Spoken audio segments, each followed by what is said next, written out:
Benvinguts a aquest videotutorial de Classmon, un complement per fulls de càlcul. Classmon és un complement que ens permet facilitar que l'alumne s'autoreguli. La idea serà, indicarem unes quantes activitats o actituds i l'alumne, quan acabi una activitat d'un dia, indicarà si l'ha entès, si no l'ha entès, si ha tingut dificultats. O, si és per actituds, durant uns quants dies, quan acabi la classe, ell indicarà si ha fet l'activitat correctament o no.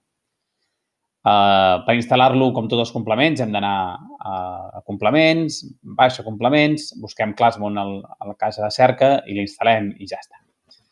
El primer cop s'haurà d'activar, si l'acabem d'instal·lar i queda activat sol, si ho fem al cap d'uns dies amb un full nou, doncs haurem d'activar-lo, no passa res, activem el Classmon i ja està, es fa un clic i s'ha acabat.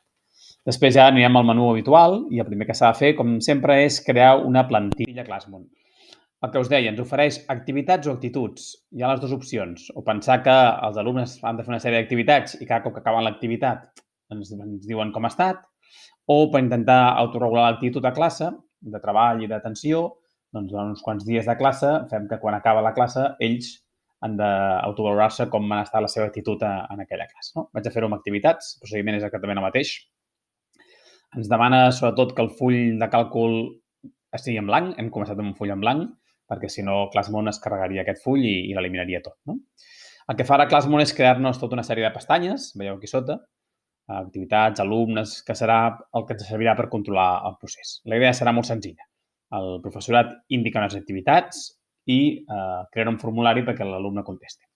Dèiem aquí, primer de tot, activitats. Quines activitats fa? No? Anem a posar-li noms inventats, activitat 1, activitat 2, el que vulguem. Creem aquí la llista d'activitats que tenim previstes, en una unitat didàctica, en un projecte, en un temps determinat. L'idea és quines activitats tenim previstes que els alumnes realitzin i que volem que quan acabi cada activitat no acabi prou, sinó que automàticament ell reflexioni i digui home, he fet bé, no he fet bé, he tingut dubtes, i això el permeti més endavant tornar i fer una revisió. No? Mira, aquella activitat havia tingut dubtes, me la torno a mirar ara, etc. Segona cosa que hem de fer és indicar els alumnes. Vaig posar-me només a mi com a alumne i ja està. I poso un mail que ha de ser de veritat. Aquí sí que els alumnes han de tenir un mail real, si no, no ens funcionarà. Ja tenim les dues primeres accions fetes, que és activitats i alumnes. Ens en tornem al menú i fixeu-vos que automàticament ja ens diu crear el formulari. Com sempre, hi ha connexió amb Google Classroom. Si teniu Classroom un curs amb els nanos, doncs no cal introduir els alumnes que he fet jo, sinó que els podem importar directament de Classroom. Creo el formulari. En demanar un nom per aquest formulari, poseu algun nom que vosaltres conegueu i tal. El formulari va a parar al mateix lloc on està la mateixa carpeta on està el full de càlcul. Per tant, és fàcil de trobar, però està bé que tinguin noms similars. Què està fent ara? Doncs està creant un formulari on apareixen les certes activitats i a cada activitat veureu que apareixen unes cares perquè l'alumne digui si ho ha entès o no ho ha entès i ja està. La idea aquí no és que l'alumne vegi tot el formulari sencer, perquè imagineu que hi ha 20 activitats, doncs es tornaríem bojos buscant l'activitat, sinó que indiquem aquest enllaç nosaltres a cada una de les activitats en el lloc on telemàticament li posem. Per exemple, si jo utilitzo Google Classroom i l'anunciat d'aquesta activitat el tinc amb una tasca, doncs afegim aquest enllaç a la tasca. Si tinc un Moodle, és quasi el mateix. No? Si faig una tasca en Moodle on els explico aquesta activitat, què han de fer, doncs els hi poso aquest enllaç. El lloc on l'alumne consulta la tasca té aquest enllaç. Què passa si l'alumne fa un clic a aquest enllaç? No? Anem a obrir-lo. Fixeu-vos, és l'activitat 1, l'alumne automàticament li surt el formulari, ja li surt triada l'activitat 1, així de fàcil, i quan ell fa següent, ja li diu, doncs mira, no he fet l'activitat, l'he fet, però tinc molts dubtes, tinc alguns dubtes, ho he fet i crec que ho he entès. I a més, la part més important és observacions. Què has après amb aquesta activitat? Quines dificultats has tingut? Que ell reflexioni. No? Anem a suposar que ho ha fet tot molt bé i que ha escrit alguna cosa i l'envia. Quan acabi la segona activitat, el mateix. Trobarà aquest enllaç, se posarà on sigui necessari, ja té l'activitat 2, per tant només ha de fer un clic i automàticament aquesta suposem que ha tingut alguns dubtes i explica els dubtes que ha tingut, que no els veus clar, etc. I la tercera activitat, en el formulari, mateix. Té l'enllaç, ja surt la tercera activitat per defecte, per tant no ha de fer res, i aquesta també ha tingut alguns dubtes i ens explica quins dubtes ha tingut. Els alumnes van fent, mentre van fent les classes, doncs van contestant quan sigui necessari. Fixeu-vos que tenim aquí la pestanya monitor alumnes, de tal manera que el professor, sense fer res, automàticament aquí ja surten tots els alumnes i totes les seves respostes. Per tant, ja està veient, doncs mira, l'alumne ha posat una cara verda, votant molt bé, ha posat una cara groga i una cara groga. Aquí només hi ha un alumne, estan ordenats alfabèticament, però podien estar ordenats per les dificultats detectades, per exemple. Quines dificultats tenen els alumnes que tinguin més dificultats? Doncs apareixerien a dalt. Hi ha una tercera opció que diu per ordenar per discrepàncies al professor i alumne. Això es pot fer servir, evidentment, si l'alumne, si el professor, també indica com està. Si es mira l'activitat i l'avalua, si no, no ho podem fer. I llavors també podríem ordenar els alumnes per aquesta dificultat. De manera que si tinc 30 alumnes, doncs aquestes ordenacions em faciliten detectar què està passant. Quin alumne té més dificultats, quin alumne està dient el contrari del que el diu el professor, que no van a l'hora, etc. Ens anem aquí on diu avaluació i és on el professor pot avaluar.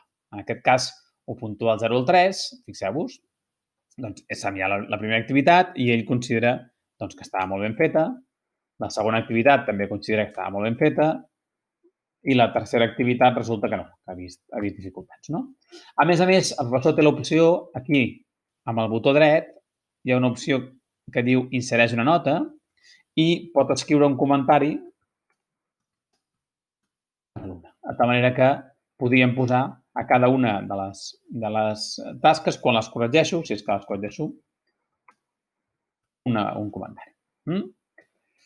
Ja ho tenim. Què ens falta ara? Home, fíjeu que el procés ja està fet, el professor ja està veient tota la classe com està funcionant, l'alumne ja està contestant, ens falta que l'alumne pugui veure els seus resultats, que està posant ell. Per dues coses, per ser-ne conscient i sobretot perquè d'aquí uns dies pugui tornar enrere i pugui veure on tenia dificultats, quines no me'n sortia, quines no vaig fer. Això és molt senzill. Fixeu-vos aquí a la pestanya alumnes, de moment hem posat el nom i hem posat el seu mail, però hi ha dos camps que estan lliures. En el moment que vingui aquí, en el menú, tinc l'opció de enllaç pels alumnes i diu crea un enllaç web per a cada alumne. Quan clico això, automàticament aquí se'ns crearà un codi secret per cada alumne i un enllaç secret per cada alumne. És un enllaç per alumne. Qualsevol que tingui aquest enllaç el veuria. Evidentment, jo enviaré aquest enllaç tan complicat només a l'alumne, però en aquest cas al Jaume, que és un enllaç impossible de descobrir, de tal manera que si faig que cada alumne tingui el seu enllaç, quan ells cliquen, automàticament veuen en una web el seu resultat. Per tant, ara fixeu-vos que s'obrirà i em diu, doncs mira, és l'alumne tal, aquestes són les tres activitats, ell ha contestat això, el professor ha contestat això, les observacions de l'alumne i les observacions del professor. Per tant, ell té un quadre de com està fent les coses. És una forma fàcil de fomentar aquesta autorregulació. Ostres, doncs aquí em pensava que havia tingut dificultats i ho he fet perfecte, no? Ho he fet bé.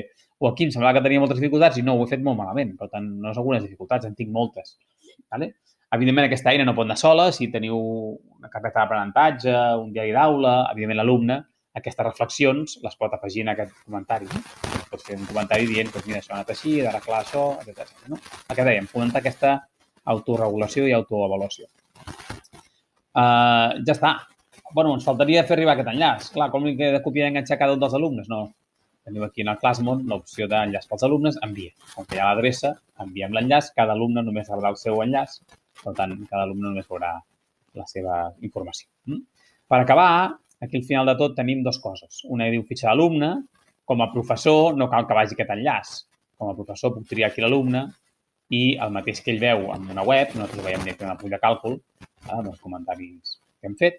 I a la part de monitor d'activitats el que veiem és una situació de tota la classe. L'activitat 1 hi varien des del punt de vista del professor, primer, quins estan al 0, l'1, el 2 i el 3, per tant, jo que estic corregint què està passant, però també puc veure la seva percepció, alumnes. Ells què estan dient?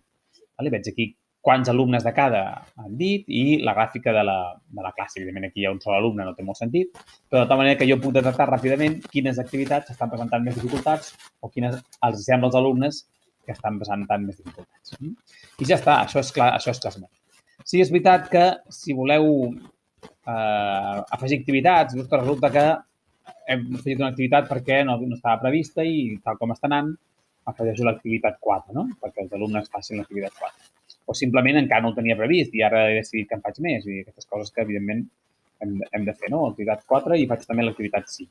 Doncs no passa res, puc fer aquesta opció d'afegir activitats, que la tinc afegida, i que ja em surt directament l'enllaç, però he de fer un pas més, que és dintre d'aquí de formulari, diu actualitza el formulari amb noves activitats o sessions. Vale? I clico i automàticament l'actualitza i ara ja està. Ara el formulari ja té aquestes dues preguntes, per tant, els alumnes ara sí, si segueixen aquests enllaços, poden contestar. Segons que si ara cliquem aquí, ja apareix la pregunta 4, l'alumne podria contestar la pregunta 4 sense cap problema i quan anéssim a monitor d'alumnes, doncs aquí ens apareixeria aquí la pregunta 4. No? Per tant, podem anar afegint preguntes, però tant no és una cosa estàtica, una cosa dinàmica. Si hem d'afegir més activitats, les afegim i l'alumne les pot contestar. D'aquesta manera, aquesta petita eina ens ajuda a fer el seguiment, ja sigui telemàtic, si els alumnes estan a casa i estan fent feina autònoma, o sigui al centre, perquè ho estan fent i quan acaben les sessions ho fan, d'activitats, que hem vist ara, també ho podíem utilitzar per autorregular actituds. Espero que aquesta eina us pugui ser útil.